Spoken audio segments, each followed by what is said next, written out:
This is comical. I mean, in true Alibaba fashion, you got to buy these things in bulk. Who is out there? So, I mean, granted, if you bought 15 of these, let's do some quick math here, and you get the discount at $8,500 a unit, 8,500 times 15. So that's $127,500. And if you invest in that, you and 15 friends can have clean AE86 shells that you can do whatever you want with.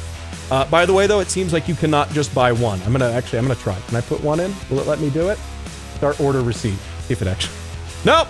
Oh, the minimum order. All right, this just in. The minimum order for this is 5 items, so 5 whole units. Actually, the fact that you can have one of these at all without rust, take it from someone who does own one of these cars. That is amazing. That is a very low price to pay. From Olympic City and the home of Pikes Peak, this is the Automotive ADHD Show with Matt West.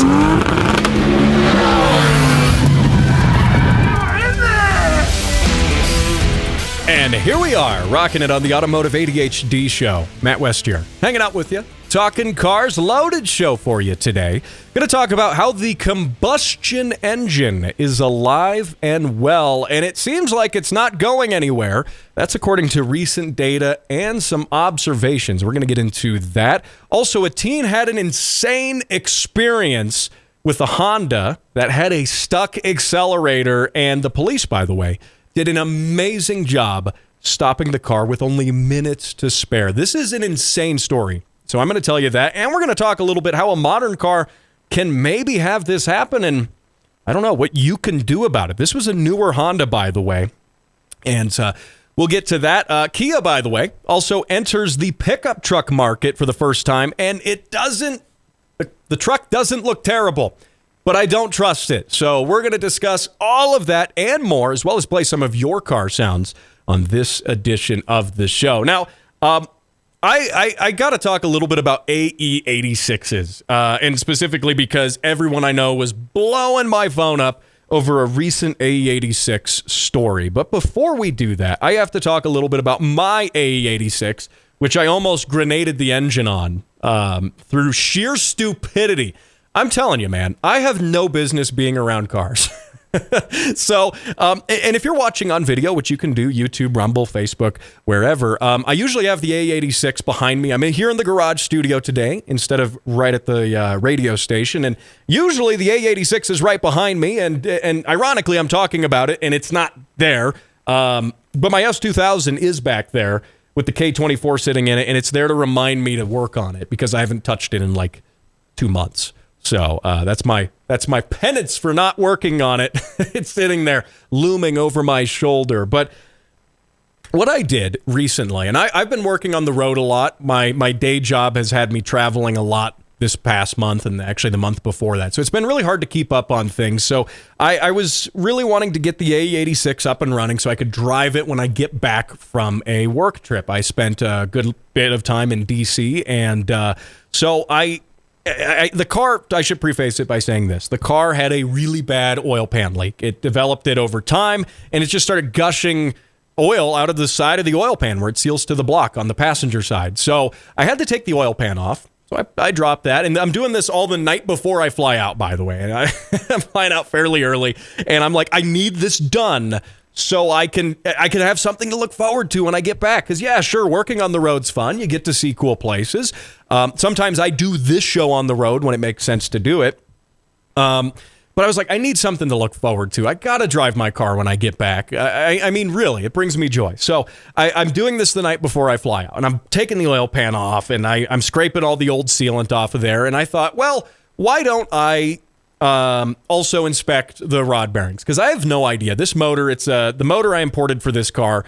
It was originally a GTS, so it had the 4A GE, the 16 valve, and that was blown up by the time I got the car. So I decided to put in the later model 20 valve motor from a like 99 or 2000 AE 111. Don't quote me on those years exactly, but it's a 4A GE, but 5 valves per cylinder, individual throttle bodies, all of that stuff. And I did it cheap. I got it for like $1,500 shipped, and now they're like, I don't even want to think about what they are now. But because it makes me scared to drive it when I think about what they are now. But anyway, so I'm like, you know what? I imported this motor. I have no idea what the condition of the internals is like, and I've got the oil pan off. I might as well pop off a couple of the rod caps and look at the rod bearings and see if they're in decent shape. The 4A GE that was previously in this car when I got it from the previous owner had spun rod bearings. They were toast. That's one of the issues, and it destroyed the crank to the point where it didn't make sense to reuse the crank, and getting a new crank was actually going to cost about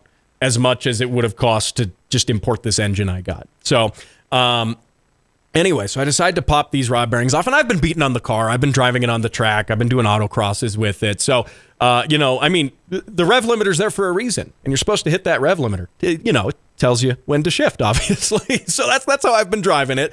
And I'm like, oh gosh, the rod bearings are going to be terrible. I don't know what to expect. I pop them off, and I'm like, oh, they look great. All right, no problem. I'll put the rod bearings back on.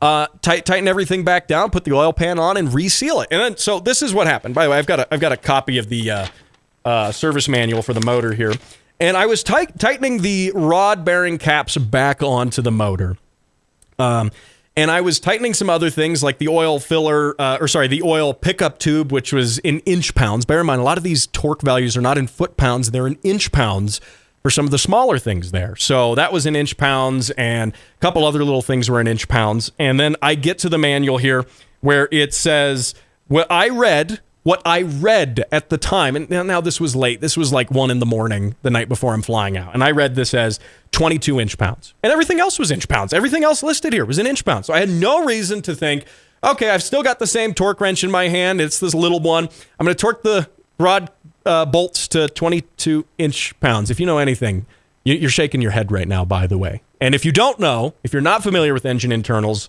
and how this works, you should be shaking your head right now. I'll tell you, this is when you should be shaking your head, because that should have been a red flag to me. But it says here, you tighten it to the torque, and then you do an extra 90, and that's pretty normal. So I thought, okay, 22 inch pounds, we're going to do an extra 90, and then that should be pretty snug. And it felt decently snug. And then I say, all right, those are good to go.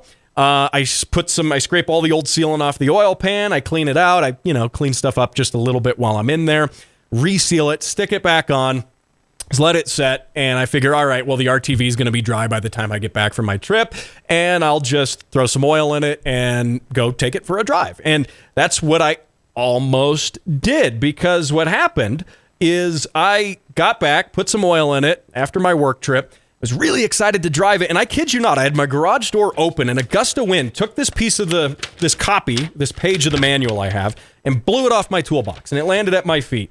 I don't know if this is divine intervention here, okay? Because this landed at my feet as I was getting ready to get in the car, and I just looked down at it, and I saw torque. It says, okay, first turn. I just kind of looked at it. All right, do it to 22 foot-pounds, then turn an extra 90. And I thought, oh, okay, yeah, I did. Foot-pounds. I know the entire time I had my little inch-pounds torque wrench. They're separate torque wrenches. And I thought, oh, no. Oh, no. Now, would it have been fine? I don't know, but I'm not willing to find out. And so I thought, oh, gosh, all right. This is just like that time a couple months ago now that I told you about on the show, where I got the S2000 and I got the K24 in it. I got everything bolted up. The subframe pushed all the way back in. I did it by taking the subframe out. And then I realized the transmission release fork, the clutch release fork, rather, was sitting on the ground after I assembled everything, and I had to do it again. Yeah, that's exactly what happened here. I thought, oh gosh, all right, let's take the oil pan off all the way. All right, okay, check that. And I get the, I retorque the bolts with the right torque wrench to 22 pound-feet, which is significantly higher than 22 inch pounds. That's significantly higher. And then I retorque it all the way. I do the extra 90, and I have to scrape all the RTV off and do all of that over again. I'm not complaining. I'm laughing, by the way, at my own mistakes here. Don't feel like I'm just complaining about everything. And I put it back together, start it up, and all right. It's fine. I drive my car. I have some fun. But I was this close. Had this piece of paper, I'll wave it at the microphone as if my radio listeners can see it, but had this not rolled across, blown off the toolbox, a chance gust of wind, I would have started the car up with significantly less torque on those rod caps, and I probably would have gone for the first pull, the first nice, like 8,000 plus RPM hit once the motor's warmed up, and it would just exploded. It would have just absolutely puked the guts of the motor out, which, as I mentioned at the beginning of the segment, I got when they were cheap. They're not cheap anymore. So I'm glad that didn't happen. If it ever does, I'll probably put a K24 in it just to have some parts commonality with the S2000, just same parts. It just makes it simple, but I'm glad that didn't happen. Learn from my mistakes. I do stupid things so you don't have to. Oh, man. Hey, don't go anywhere. We're going to talk, speaking of AE86s, you can buy one on Alibaba now. I'll tell you about that, as well as talking a little bit about the internal combustion engine. That's all coming up here. You're listening to the Automotive ADHD show. Don't go anywhere.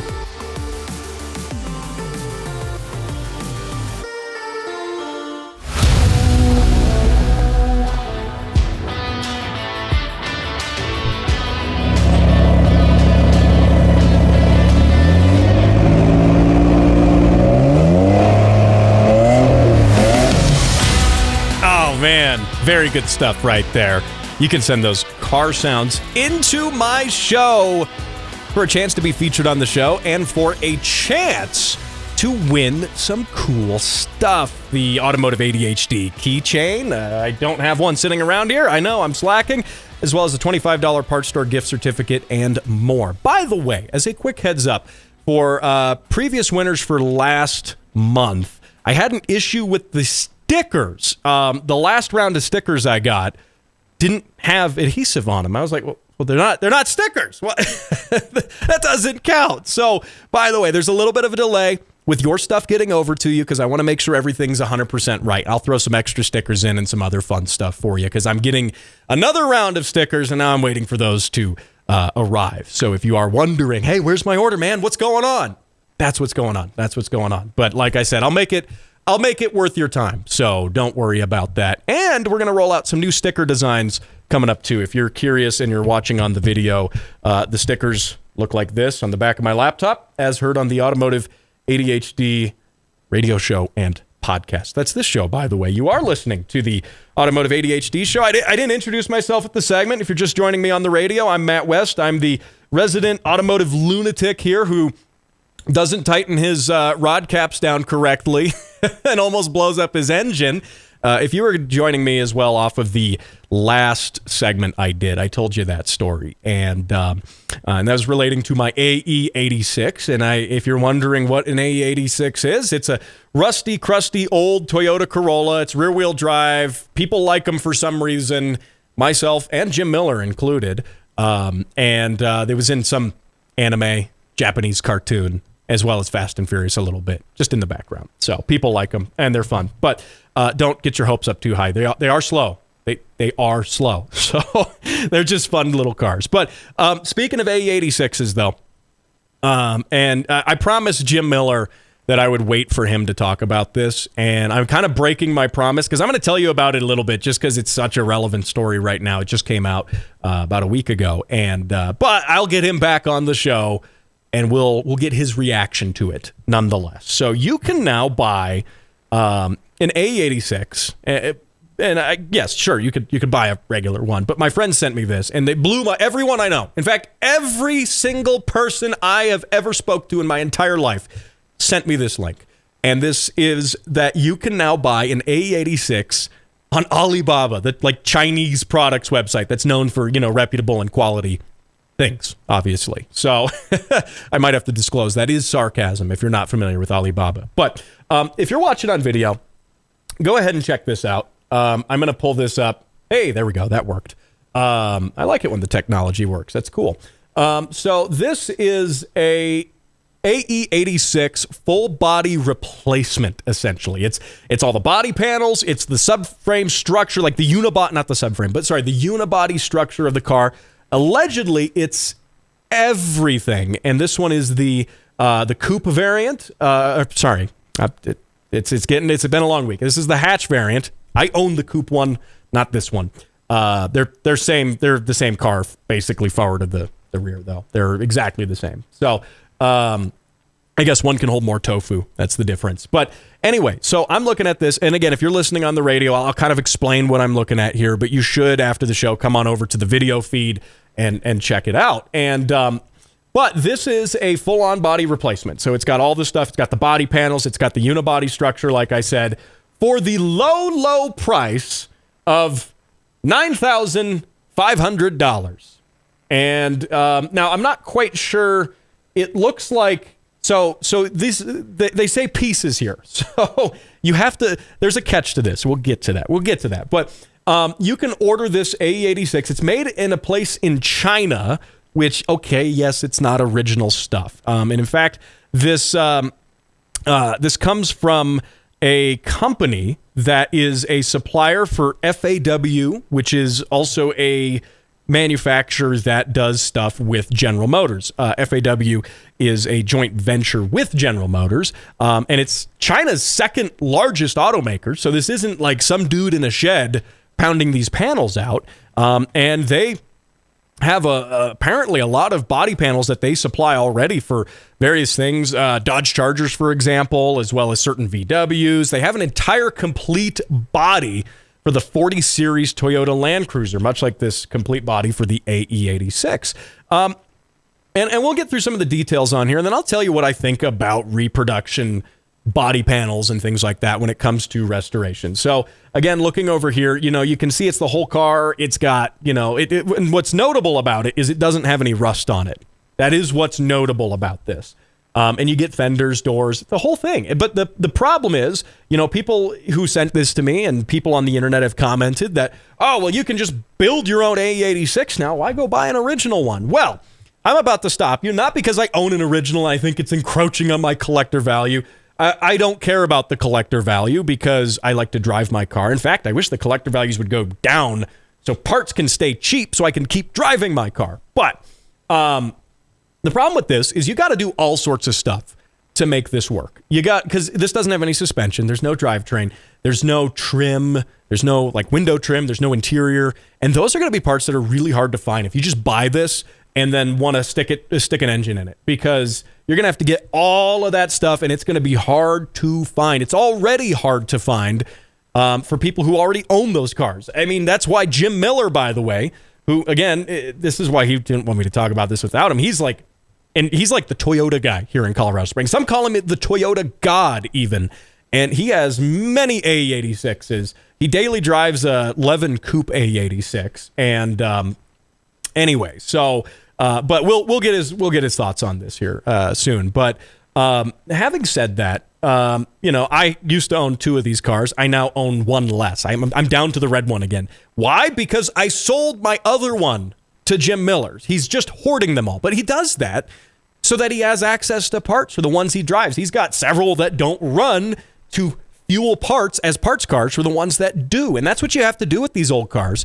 to keep them running and to keep them on the road. And that's the thing with this. I mean, in order to have this be on the road, you're going to buy this. It's going to be $10,000 basically. Add another $3,000 to $4,000 for shipping and import fees and things like that. So you're $14,000, let's say 15 for easy math. And then you got to go buy another AE86 just to get parts for it. Now, you can get one that's maybe rusted out. You can get one that's maybe wrecked and get some of the drivetrain parts, some of the interior parts.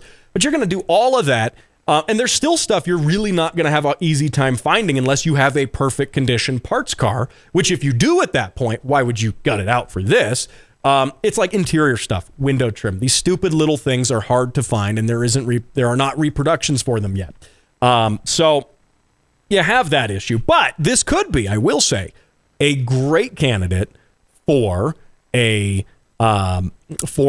track car. For example, if you do have a parts car, you get maybe you put a different engine in there. Maybe you throw a K24 in, for example, pointing at my S2000 behind me. Again, it's ironic that I'm doing this whole AE86 story and I don't have my mine sitting behind me. Oh well. But it's like becoming an AE86 theme show, and people are like, shut up about these stupid Japanese Econo boxes. I know. But let's tie this into overall, what I think about reproduction panels. Oh, before I do that, though, I have to point this out. I did want to point this out. If you buy 5 to 9 pieces on Alibaba here. Pieces. That's the entire thing. That's not like, a fender and a hood. No, that's like the whole package.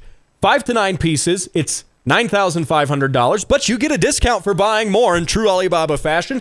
If you buy 10 to 14 units, you get each one for $9,000 a piece. And if you buy over 15, $8,500 a piece. And again, a piece, we're meaning like the whole car, the whole body, basically, as you see it right here. And this is comical. I mean, in true Alibaba fashion, you got to buy these things in bulk. Who is out there? So, I mean, granted, if you bought 15 of these, let's do some quick math here, and you get the discount at $8,500 a unit, 8,500 times 15. So that's $127,500. And if you invest in that, you and 15 friends can have clean AE86 shells that you can do whatever you want with. By the way, though, it seems like you cannot just buy one. I'm going to try. Can I put one in? Will it let me do it? Start order receipt. See if it actually... Nope. Oh, the minimum order. All right. This just in. The minimum order for this is 5 items. So 5 whole units. So 5 times, that's under the threshold here. So let's do the math. So that's 5 to 9 pieces at $9,500 a piece per car. That's $47,500. So that's the entry level. You and 5 friends can have, actually, the fact that you can have one of these at all without rust, take it from someone who does own one of these cars. That is amazing. That is a very low price to pay. So, all right. Anyway, I got to wrap things up in this segment. I'm running myself out of time, waxing poetic about finding one of these without rust. But with reproduction panels, we've seen this on plenty of restoration projects. This isn't new if you're familiar to the American classics world. If you've got a square body Chevy, you can pretty much buy any panel for it from anywhere, probably made in Taiwan or China, but you can do that. And you can do that and it'll be fine. I mean, it's not going to be as good as OEM. The lines aren't going to be as crisp. Things might not line up. If you've ever been around those, they're not perfect. But not perfect is still better than completely rotted and rusted out. And still, even if you have to do changes, if you have to make changes to that to fit that panel better, to clean up the lines, if you have to really get serious with metalwork, real resto shops deal with this all the time. It's still sometimes cheaper paying for the labor and the metalwork to actually rework a not perfect reproduction panel than it is to save a really rotted out, rusty panel. Sometimes it's worth the effort. Now, if you've got a museum car or you've got some really rare car where it benefits from being, quote, all original, well, hacking that rust out and, welding in new stuff and doing the metal work and all of that's, really fancy stuff, that could be worth it. But if you've got a car that's just a driver and you want to have fun with it and you want it to not be rusty, you want to drive it on the weekends, it's not a museum car, you're not going to go take it to Barrett-Jackson and expect 6 figures or 7 figures even out of it. 6 figures isn't that lot anymore when we look at collector cars. But, if you're not going to do that and you just want to enjoy it, I don't think there's anything wrong with these reproduction panels or square body Chevys as an example, comparing that to these Japanese Econo boxes. Same idea. You can go get reproduction panels, even reproduction cabs, beds, everything for a square body Chevy and basically build a truck from the ground up. So same idea. I don't think they're a bad idea. Just understand what you're getting into and understand that, it might not be perfect. You might have to put some more work into it. So those are my thoughts on these aftermarket reproductions. Hey, don't go anywhere. We're going to talk about the internal combustion engine. We like those around here. That's coming up in just a minute. He's the nut behind the wheel and behind the mic. This is Automotive ADHD with Matt West. Yes, it is. Matt West here, hanging out with you, talking cars. Got to talk about the internal combustion engine. All right, so this actually is an op-ed from Angus McKenzie at Motor Trend, and I'm going to read some segments of it and give you my reaction because I honestly think, I'll say this up front, that Angus is on point with how this article is done and with these thoughts that are in here. So I'll start it off here. Quote, reports of the death of the internal combustion engine have been greatly exaggerated. In the wake of stalled consumer demand and stubbornly high costs, automakers around the world are furiously backpedaling plans to go all in on EVs within the next 10 years, as well as rethinking their approach to the internal combustion engine. Those who bet biggest on electric vehicles are now ruefully eyeing big hits to their bottom line, or worse. Yeah, that's a great way to start that, by the way. And he's 100% right. I've said this before on the show. If you've listened to the show for the past couple of years, for one, my condolences to you, obviously, and those around you. But if you have listened to the show for the past few years, you know, I've been saying this the entire time. I'm not saying I'm a prophet necessarily, but I am saying I'm right. I am saying I'm 100% right. And we're seeing that. We're seeing exactly that right now. So continuing here in the op-ed, Ford, for example, has stopped work on a 3-row electric-powered SUV, a decision that will reportedly cost the company $1.9 billion. Quote, "We could not put together a vehicle that met our requirements to be profitable in the first 12 months of launch," said Ford Motor Company Chief Financial Officer John Lawler. Ford's EV division, continuing in the article here, Ford's EV division, Model E, reported a $2.5 billion loss for the first half of this year and is expected to lose between $5 billion and $5.5 billion by year's end. And see, that's you know, my thoughts on that is that EVs are expensive. The R&D on them is expensive. We know it's all expensive, and we're seeing that, and we're seeing that people are not as eagerly accepting the EVs as maybe the manufacturers thought, and maybe as much as governments thought as well when it comes to mandates for EVs. And we can see this, you know, when you say, all right, we've got a mandate. We're going to say all electric by 2030. Okay. You can see like the EU doing this, for example. And the government's idea, I'm saying the governments of the world as a whole, but those in power say, all right, if we mandate this, that will spur on innovation. That'll mean the manufacturers have to innovate. Well, yeah, it'll mean they have to innovate in some ways, but are they going to do it as best as they can? Are they going to do the best possible thing? Another thing I've mentioned before on the show is that having these requirements, having these mandates really stifles innovation, because you have, say, a mandate, or even, let's say, a subsidy. You say, all right, as a government, we're going to arbitrarily decide to subsidize this thing and not these things.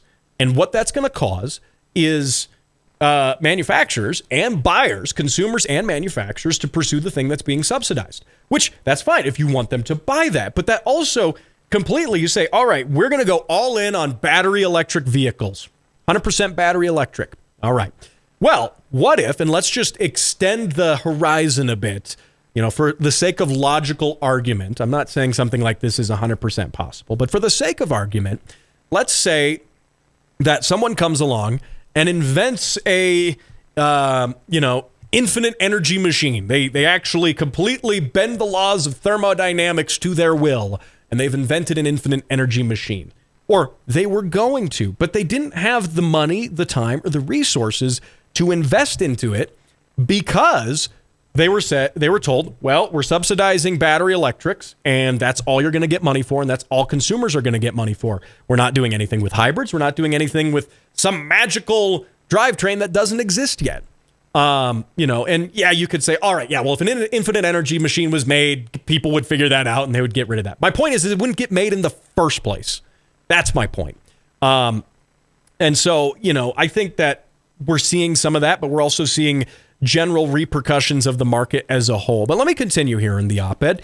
It goes on to say, meanwhile, Dodge execs are nervously eyeing data that shows 9 months after Dodge Charger and Challenger production ended to pave the way for the launch of their electric-powered successor, that 78% of Charger owners and 64% of Challenger owners say they are simply not interested in buying an EV. Goes on to say, this comes as Dodge parent company Stellantis reported a 40% slump in operating income for the first half of this year, with CEO Carlos, I'll struggle with this one, Tavares. I'll reserve the right to mispronounce that, by the way. So, Carlos T. warning, quote, we cannot afford to have brands that do not make money.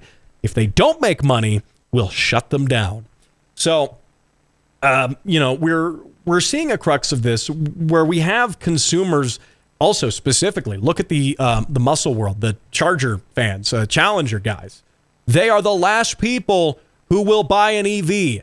You will have to pry the keys for their gas chargers, their Hemis, their supercharged Hellcat motors. You will have to pry those keys out of their dead cold hands. These specifically, this demographic, are the last people who want that. They don't even want the Turbo 6 that's coming out in the newer variants of these vehicles either. I've said I like Turbo straight 6s. They're great, especially as a JDM fan, as someone who likes that. I've got a straight 6, not turbo albeit, but I've got a built, stroked out straight 6 in my Jeep. So I'm a fan of straight 6s. But again, these guys, they want that V8. That's what they want. They're not there. They're not even there to be the fastest guy on the block, because EVs do exist. We know that EVs are generally, they're going to be faster. These guys are there because they want the V8. They want the sound. They want the rumble. They want that feel. They want that whine of the supercharger. Sure, some of them probably do want to be the fastest guy on the block. But I'm saying as a whole, they're invested in the experience, the ownership experience of these cars. And we're seeing that. They don't want these EVs. By the way, here, Volkswagen here announced that they would spend $193 billion on software, battery factories, and other investments to make 1 in 5 models sold worldwide an EV. But those plans are apparently gone to the wind now. Volkswagen here is considering shutting its plants where it employs 300,000 people for like EV production and stuff like that. So Volkswagen says in the article here, Volkswagen's financial position is, as the company says, quote, extremely tense. Now, here's the thing, too. It's that, EVs, yeah, there's some technology, there's some things to be had with them. I think the consumers have spoken their mind that they don't necessarily want them. Some people want them. Some people are EV fanatics. And great for you. We're all here because we like cars. And yes, I'll make an exception for EVs being cars. Fine, I'll concede that they're cars and not golf carts. Fine. But we're all here because we like cars. And maybe you like EVs. Maybe you like Hellcats. Right. See, it's the same, two sides of a similar coin. Similar, I'll say. Not quite the same coin, but similar. And I think part of this, too, is that we have, as the economy is not the greatest, people have less free cash in their pockets. I will say part of this is just economy. Take EVs out of the equation.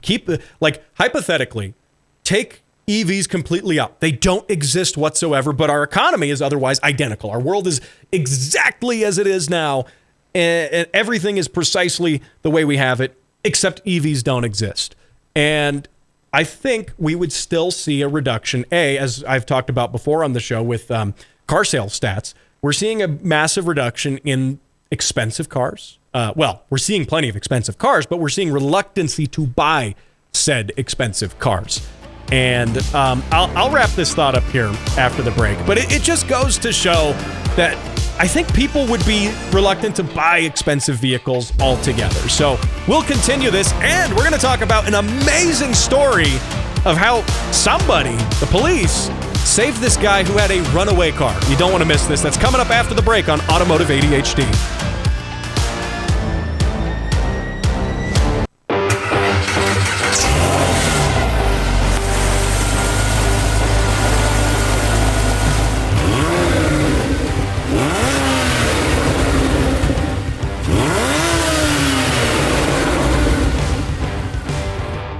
Matt Brady's Porsche 911.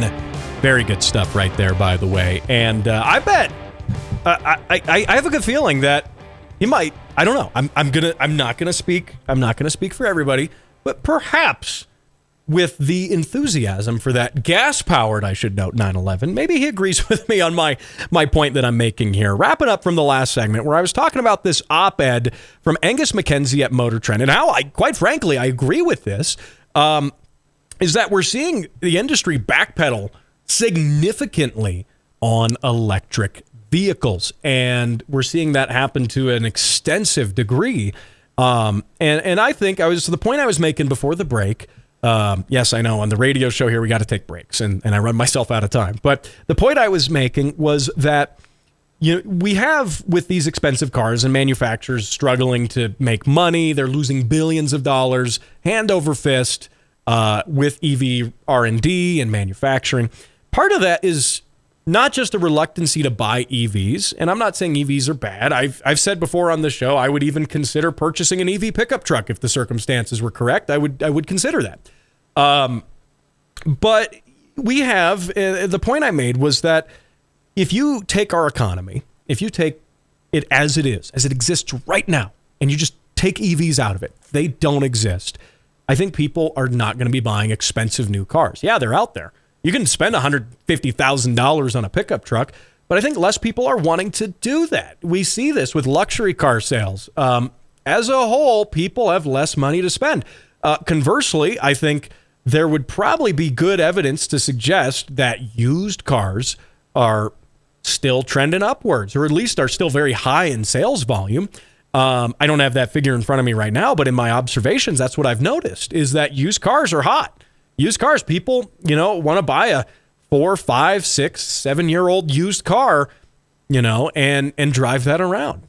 And I think that that's just indicative of overall of the money in people's pockets right here.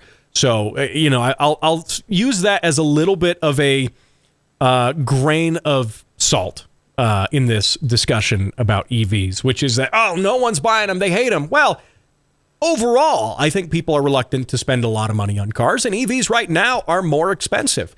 Is that gonna change? Probably. Technology is gonna get easier to make it profitable. Costs are gonna come down. Yeah, I'm sure that's gonna happen. But right now, they're expensive. Now, granted, there have been some people who are gaming the subsidies that do exist, and I already told you my thoughts on those, but they're gaming those subsidies and getting crazy deals on EVs and like used EVs too. So like that can happen. I mean, hey, you can do it. Might as well take advantage of it. It's there. Not that I agree with the subsidies, but if push comes to shove, I don't know if I would turn it down if I can get into an EV with this and that, and there's a used one and I can get this level of subsidy on it, and wow, I can get like a new car for like $12,000 down and like no payment practically. Yeah, there's people who are doing that, who've kind of figured out a way to do that. But we see this too, with all of these manufacturers that are struggling, they're backpedaling. So I think what it means, and I've said this on the show, and just confirming that, yes, I'm being boastful, I'm saying, yes, I was right, is that the EV transition is it's not going to be a light switch. It's not going to be like people like to say that it's like, when flat screen TVs took over, old CRTs were just on the curb like overnight, or the digital transition in television, right? It's not like that. It's not like that at all. I don't think gas-powered cars are going to go the way of the CRT TV. Also, actually, to kind of support that point, the CRT TVs, there's like a weird niche now in the tech world of people trying to buy those and paying insane money for them because they have higher refresh rates and all. Like, there's people who want those. But that's to my point. That I think if there even is a transition, it's going to be a soft one. But more or less, I think we are going to ultimately see a world where these two products coexist. You buy this one because it works for you. You buy that one because it works for you. That's what I think. I'm hopeful for it. I'm long on the internal combustion engine. I am long on that as a whole. So I promised I'd tell you this crazy story about this kid who got his, speaking of internal combustion engines, his Honda had a issue. And we're going to save my discussion for the Kia truck. I got some thoughts on that. That's going to be a bonus show later on the podcast. So find that on the podcast on YouTube as well. But this is wild. So Minnesota, a teenager was driving. I say teenager. He's 18, so he's an adult. But he was driving a Honda Pilot with a malfunctioning throttle, and it pinned that accelerator flat out. He hit speeds peaking around 113 miles an hour. And police were able to save his life. This is crazy. They were able to save him with moments to spare. He was on a straight road, and there was a hard intersection, a T in the road, and they were able to slow his car down not far before that T in the road. I mean, really, it would not have been long until he hit that and ran out of road, essentially. And the video of this is absolutely mind-blowing. You might have seen it on social media already. I can't show you here on the radio. That's obviously not how that works. But you just have to go find the video. And I'm trying to get it up here on the video version of the show, and it's I'm struggling with it. So we're just not going to run the video, but that's okay. So, but he was flying past patrol cars. He called 911, said, "Hey, my pedal's stuck. I don't know what to do. I've tried the brakes. I've tried the e-brake. Nothing's working."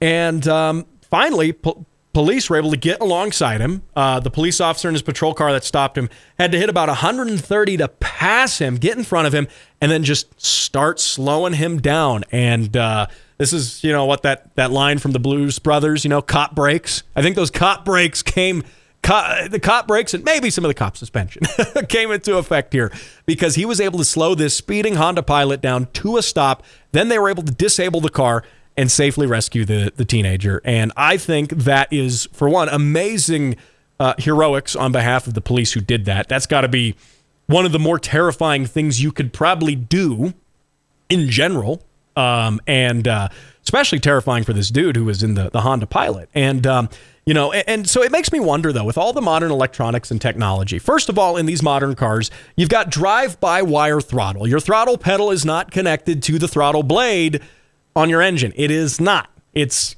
connected via computers. So your throttle pedal is basically just a sensor. And that spins a little motor that opens up your throttle pedal. It's very quick. It's able to be very snappy. We have drive-by-wire throttle because it makes things simpler when it comes to, for one, manufacturing, but for two, cruise control, traction control. All of these things become easier if the computer can have control of that throttle without any sort of other intervention. It just does it inherently because it already controls it with that sensor. You're just telling the computer, I want X amount of throttle. And they're supposed to have fail-safes here. They have redundant throttle position sensors on most modern electronic throttles. They have to. So to me, something really catastrophic had to fail. And if these fail, from what I've heard from guys in the know, Brian, OBD1 Kenobi's talked about tuning drive-by-wire throttles, but from what I know, these things are not supposed to fail in that open position. And especially if you just take power off of them, like if you just do that, it'll snap shut. It's like spring-loaded. It'll go back to the shut position. So something really weird had to happen here with this kid. And it probably wasn't something as simple as a floor mat getting stuck over the accelerator pedal. But it was really, for one, just an amazing story of heroics here. But makes you wonder, okay, did it have a system? I know in my Tacoma, if I push the brake and the gas, now it's a manual, but if I am on the throttle and I start riding the gas or the brake, it'll cut the throttle, which, it's kind of annoying if you want to do a burnout, which no one's really doing a burnout in a four-wheel drive Tacoma. But my point stands. The computer has ultimate control at the end of the day. And it makes me see the value in, old cars. This kid, he tried putting the car in neutral. He tried the gear selector, non-responsive. The electronic parking brake, non-responsive. And with the computer having control of everything in the end, look, it makes you wonder, and it does maybe make you value some of the old analog ways we had. Trust me, I will never trust a fly-by-wire braking system that we have in these modern cars. So anyway, hey, I'm out of time. We're going to keep going on the bonus show. Thanks for listening to Automotive ADHD here on the radio, on the podcast. Thanks to Jared, who helps with the video. I'll talk to you next week when another project car probably shows up in my driveway. I'll see you then.